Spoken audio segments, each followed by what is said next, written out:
சென்னையில் அதிமுக தலைமை அலுவலகத்தில் அக்கட்சியின் மாநிலங்களவை உறுப்பினர் நவநீத கிருஷ்ணன் செய்தியாளர்களை சந்திக்கிறார். அதனை நேரலையில் பார்க்கலாம். 122 வாக்குகள் பெற்று நிறைவேற்றப்பட்டுவிட்டது. ஆனால் அதற்கு முன்பாக நடந்த குற்ற நடவடிக்கைகள், சட்ட மீறல்கள், விதி மீறல்கள், அவைகளால் திராவிட முன்னேற்ற கழகத்தினர் எந்த நோக்கத்துடன் இந்த அவைக்கு வந்திருக்கிறார்கள், அந்த வருவதற்கு முன்பாகவே ஒரு கிரிமினல் கான்ஸ்பைரசி, ஒரு குற்ற சதியினை ஏற்படுத்தி கொண்டு, ஒரு உடன்படிக்கையை ஏற்படுத்தி கொண்டு இன்று நேற்று சட்டசபையை நடத்திவிடக்கூடாது, அங்கு இருப்பவர்கள் மீது கலவரத்தை ஏற்படுத்தி அமளியில் ஈடுபட்டு அவர்களுக்கு காயப்படுத்தி அங்கு இருக்கின்ற உடைமைகளை எல்லாம் சேதப்படுத்த வேண்டும், அதன் மூலம் அந்த சபையை நடத்த விடாமல் தடுக்க வேண்டும் என்ற கெட்ட நோக்கத்துடன் அங்கே வந்திருக்கிறார்கள். திராவிட முன்னேற்ற கழகத்தை பொறுத்தவரை எந்த அடிப்படை முகாந்திரமும் இல்லாமல், தேவையே இல்லாமல் மாண்புமிகு சபாநாயகர் அவரிடம் இருக்கைக்கு சென்று அனைத்து உறுப்பினர்களுமே அவரை அலுவல் புரிய விடாமல் தடுத்து பிடித்து இழுத்து கீழே தள்ளி அவர் சட்டையை கிழித்து அவருடைய நாற்காலியை உடைத்து சட்டசபை பேரவை செயலாளர் அவர்களுடைய நாற்காலியையும் சேதப்படுத்தி அவரிடமும் வாக்குவாதத்தில் ஈடுபட்டு தேவையற்ற அல்லது பொருத்தமற்ற விஷயங்களை விவாதத்துக்கு எடுத்துக்கொண்டு அவர்கள் மற்றவர்களுக்கு தேவையில்லாமல் அவர்கள் வக்காலத்து வாங்கிக் கொண்டு அந்த சபையினுடைய மாண்பையை கெடுத்து விட்டார்கள். இந்த சபையை நடத்த விடாமல் மாண்புமிகு சபாநாயகர் அவர்கள் மிக கண்ணியத்துடன் கௌரவத்துடன் பல முறை கேட்டுக்கொண்டும் அவர் ஒரு தாழ்த்தப்பட்ட உறுப்பினர் என்பதனை மட்டுமே கருத்தில் கொண்டு அவரை தாக்கி கீழே தள்ளி சட்டையை கிழித்து அவையை நடத்த விடாமல் சட்டவிரோத செயல்களில் ஈடுபட்டுள்ளார்கள். ஆனால் இதன் மூலம் என்ன உலகுக்கு வெளியே தெரிந்துவிட்டது என்றால், திராவிட முன்னேற்ற கழகம் ஒரு மக்களின்பால் சட்டத்தின்பால் அக்கறை கொண்டதல்ல. திராவிட முன்னேற்ற கழகம் சட்டத்தை மதிக்கும் கட்சியும் அல்ல. ஏனென்றால் அவர்களிடம் 89 உறுப்பினர்கள், ஒருவர் வரவில்லை, 88 பேர். காங்கிரஸில் இருக்கின்ற 8 பேர் அல்லது அடுத்து உள்ளவர் ஒருவர். எப்படி கூட்டினாலும் அவர்கள் 108 107 இடங்களுக்கு மேல் கிடையாது. இந்த 11 பேர் அம்மாவுக்கு துரோகம் செய்து தனியணியாக இருக்கிறார்களே, அவர்களை சேர்த்தாலும் அவர்களால் 108க்கு மேல் வர முடியவில்லை. அண்ணா திராவிட முன்னேற்ற கழகத்திடம் இருக்கின்ற உறுப்பினர்கள் எண்ணிக்கையோ 122. எனவே அவர்கள் ஒற்றுமையாக இருந்தாலும் அண்ணா திராவிட முன்னேற்ற கழகத்தை தோற்கடிக்க முடியாது. இதனை நன்கு தெரிந்து கொண்ட திராவிட முன்னேற்ற கழகத்தினர் குற்றச்சதியில் ஈடுபட்டு ரகசிய வாக்கெடுப்பு. அதை பற்றி ஒரு சிறிய விளக்கத்தை நான் இருக்கிறேன். ரகசிய வாக்கெடுப்பு என்பது சட்டசபையில் முடியாது, பாராளுமன்றத்திலும் முடியாது. ஏனென்றால் விதிகளின்படி குரல் வாக்கெடுப்பு அல்லது டிவிஷன் வாக்கெடுப்பு என்று 2 வழிமுறைகள் தான் உள்ளது.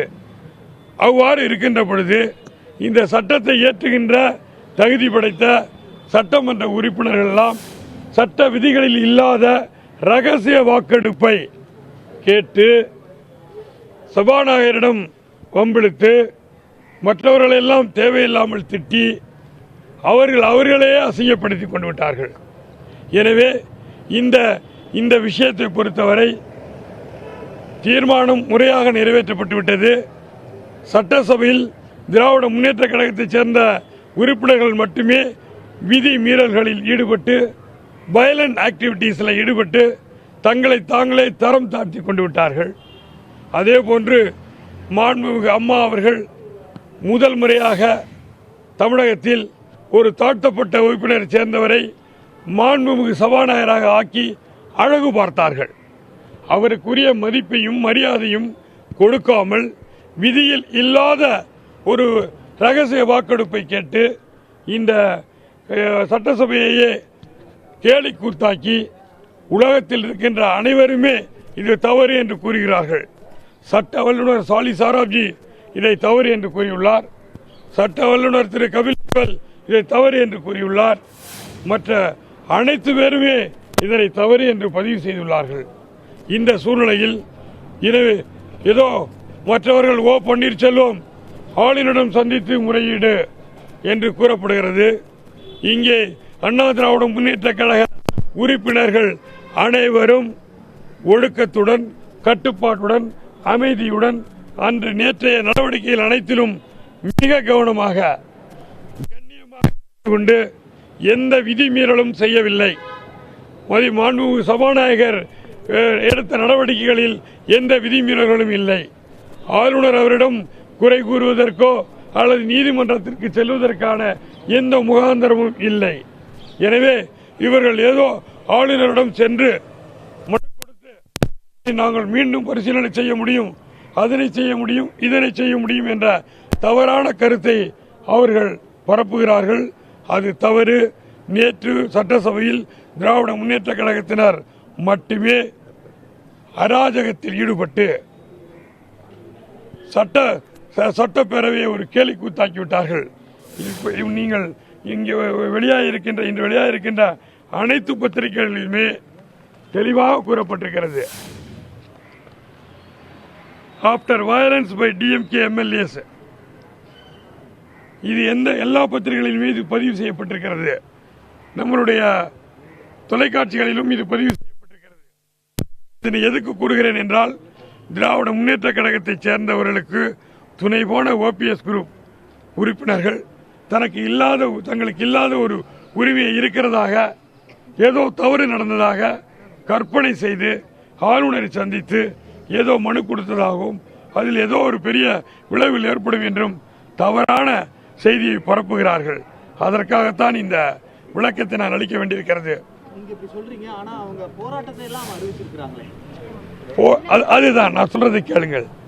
நேற்று ஒரு ஆங்கில டிவியில் என்னை பேட்டி எடுத்தார்கள். அது உலகத்திற்கே தெரிந்துவிட்டது. திரு ஸ்டாலின் அவருடைய கட்சியைச் சேர்ந்தவர்கள் எவ்வாறு அராஜகத்தில் ஈடுபட்டார்கள், எந்தவித முகாந்திரமும் இல்லாமல் ஈடுபட்டார்கள். ஈடுபட்டவர்களை மாண்புமிகு சபாநாயகர் தன் சபையை நடத்துவது என்பது கான்ஸ்டிடியூஷனல் ரைட், அரசியலமைப்பின்படி அவருக்குள்ள உரிமை. அதனை தடுப்பவர்களை வெளியேற்றுவது என்பதும் அந்த அரசியலமைப்பு சட்டத்தில் மாண்புமிகு சபாநாயகருக்கு கொடுக்கப்பட்டுள்ள உரிமை. அதன்படி வெளியே போங்கள் என்று சொன்னால் கண்ணியத்துடன் வெளியே வருவதுதான் நல்ல மனிதர்களுக்கு அழகு. வராதவர்களை அங்கு இருக்கின்ற பணியாளர்களை வைத்து வெளியேற்றுவது சட்டப்படி சரியே. அவ்வாறு வெளியேற்றப்பட்டார். அதற்கு பிறகு அதில் அவர்கள் போராட்டம் என்று கூறுவது எந்த வகையிலும் நியாயமில்லை. ஏனென்றால் திராவிட முன்னேற்ற கழகமும் காங்கிரஸ் மற்ற கட்சி அல்லது மாண்புமிகு அம்மாவுக்கு துரோகம் செய்த உறுப்பினர்கள் அனைவரும் சேர்ந்தாலும் அண்ணா திராவிட முன்னேற்ற கழகம் கொண்டு வந்த இந்த தீர்மானத்தை தோற்கடிக்க முடியாது. அதனால்தான் இது ஒரு உண்மை, இது மாற்றமே இல்லை. ஆனால் தவறாக அங்கு அமளியில் ஈடுபட்டு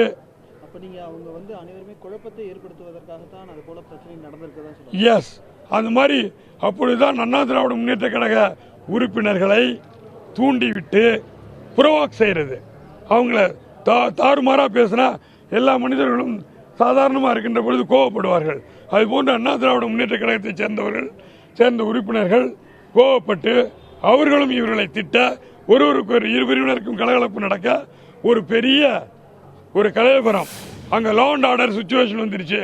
அவங்க எல்லாருக்கும் ஒழுங்காக கட்டுப்படுத்த முடியவில்லை.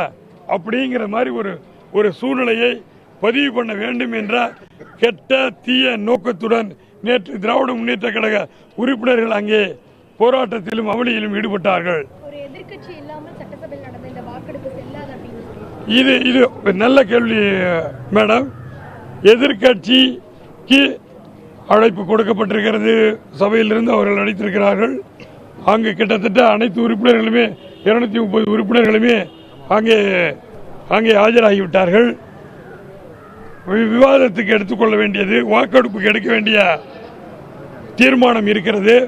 அந்த நம்பிக்கை கோரும் தீர்மானத்திற்காக மட்டும்தான் இந்த சபை கூட்டப்பட்டுள்ளது. இது ஒரு ஸ்பெஷல் செஷன், சிறப்பு கூட்டமாக கூட்டப்பட்டுள்ளது. அப்படி கூட்டுகின்ற பொழுது உங்கள் திராவிட முன்னேற்ற கழகம், காங்கிரஸ் அல்லது மற்ற கட்சிகளுக்கெல்லாம் அதிக பெரும்பான்மை வாக்குகள் இருந்தால் அமைதியாக அந்த தீர்மானத்தை கேட்டு அல்லது அமைதியாக தன்னுடைய கருத்துக்களை பதிவு செய்து வாக்கெடுக்கின்ற பொழுது அவர்கள் எல்லாம் வாக்கு போட்டு அதனை தோற்கடிக்க வேண்டியதுதானே. அவர்கள் தோற்கடிக்க முடியாது என்பதை நன்கு தெரிந்ததனால் அமளியில் ஈடுபட்டு சட்டவிரோதமான நடவடிக்கையில் ஈடுபட்டதனால் அவை 2 முறை ஒத்திவைக்கப்பட்டு மாண்புமிகு சபாநாயகர் அவர்கள் அனைவருக்கும் பேசுவதற்கு வாய்ப்பளித்து அனைவருடைய கருத்தையும் கேட்டு அவருக்குள்ள அதிகாரத்தை, சட்டத்துக்கு உட்பட்ட அதிகாரத்தின்படி அதற்கு பிறகுதான் இந்த தீர்மானம் கொண்டு வரப்பட்டிருக்கிறது. முறைப்படி, சட்டப்படி, நியாயப்படி, மனசாட்சிப்படி எந்த கோணத்தில் பார்த்தாலும் மாண்புமிகு சபாநாயகர் அவர்கள் முறையாக நடந்து கொண்டு தன்னை எவ்வளவு அவமானப்படுத்தினாலும் அவர் தன்னிலை இழக்காமல் நம்மளுடைய